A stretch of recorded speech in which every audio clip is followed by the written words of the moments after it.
তো বন্ধুরা, কালকে আমরা রায়বনিয়াগড় গেছিলাম। তো সেখানে পৌঁছে অনেক কিছু করা হলো। কি করা হলো সেগুলি জানার জন্য ভিডিওটি পুরোপুরি দেখতে থাকো। প্রথমে একটি উঁচু পাঁচিল দেখতে পাই।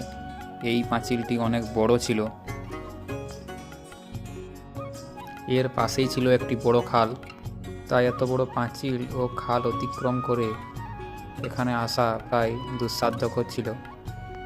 তারপর আমরা দেরি না করে গেটের মধ্য দিয়ে দুর্গের ভিতরে প্রবেশ করি। এই দেখো, পাঁচিলের মাঝখানে অবস্থিত একটি বড় মন্দিরের মতো অংশটি। এই মন্দিরটির চারপাশে একটি বড় মোটা আকারের পাঁচিল দিয়ে ঘিরে রেখেছে। কয়েকশো বছরের পুরাতন হওয়ার কারণে আজও লোক এখানে আসে এবং দেখে যায়। এখানে কনস্ট্রাকশনের কাজ চলছিল। আমরা সিঁড়ি দিয়ে উপরে উঠে একটি জিনিস দেখতে পাই। আসলে এর উপরে ছিল একটি সুড়ঙ্গ। এই সুড়ঙ্গটি নাকি মন্দির অবধি বিস্তৃত ছিল। তারপর আমরা একটু উপরে উঠে আলোচনা সভাটি দেখতে পাই। এইখানে বসে বিভিন্ন রকমের আলোচনা সভা অনুষ্ঠিত হতো। তারপর পাঁচিলে উঠে যাই।